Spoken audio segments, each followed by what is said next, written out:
आज हम बात करेंगे नियोजन नीति 60-40 जो लागू हुआ है।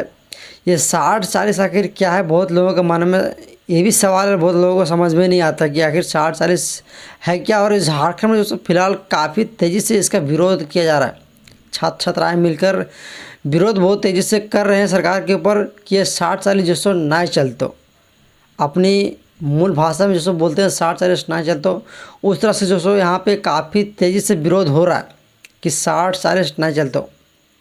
और दूसरी तरफ जो सो 1932 खत्यानी को लेकर, क्योंकि हमारा जो पहचान है वो मूल निवासी 1932 से ही जुड़ा हुआ है।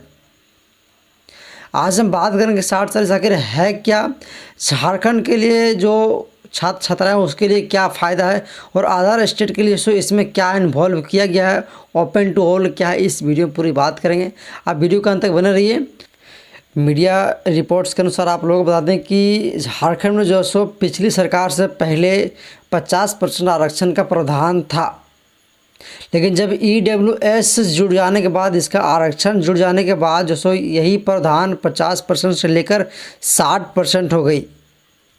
इसको ऐसे भी बोल सकते हैं कि 60% सीटों पे जो सो नियुक्तियां जो होगा वो आपका आरक्षित वर्ग के उम्मीदवार की होगी, और दूसरा जो सो 40% जो बचता है वो ओपन टू ऑल रहेगा। ओपन टू ऑल रहेगा, इसका मतलब ये हुआ कि जो 60% आरक्षित सीटें जो है वो झारखंड के ही अभ्यर्थी की ही होगी, उसमें से कोई दूसरा स्टेट इन्वॉल्व नहीं हो सकते। और दूसरा जो है सो 60% जो बच जाता है ओपन टू ऑल, जिसको हम लोग कहते हैं ओपन टू ऑल, ये अदर स्टेट के युवा जो है सो झारखंड में रोज़गार पा सकते हैं। ये है 60-40 का नियम, जहाँ पे 60% झारखंड के ही युवा अभ्यर्थी जो सो उसके होगी, 60% जो सो झारखंड वासियों के लिए होगी, और 40% जो बच जाता है वो ये 40% जो है सो अदर स्टेट के लिए होगी, जो अदर राज्य के युवा जो सो झारखंड राज्य में रोज़गार पा सकते हैं। आपको मालूम होगा कि रघुवर दास की पिछली सरकार में उस राज्य में जो सो पहली नियोजन नीति बनी थी, जिसमें से 13 जिला और 11 जिला पर आधारित इस नियोजन नीति को तैयार किया गया था।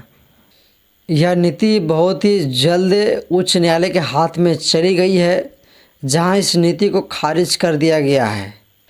इसके बाद झारखंड की नियोजन नीति सुप्रीम कोर्ट पहुंची।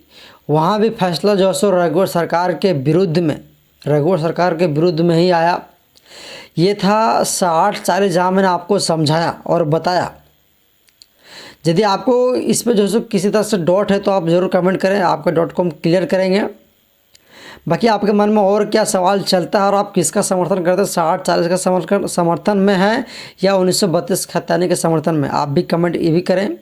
हम मिलते कोई नेक्स्ट वीडियो के साथ, तब तक आप चैनल को सब्सक्राइब साथ घंटे को ऑल पर प्रेस कर लीजिएगा, साथ ही वीडियो को लाइक करना। मिलता है अगले वीडियो के साथ, तब तक जय हिंद, वंदे मातरम।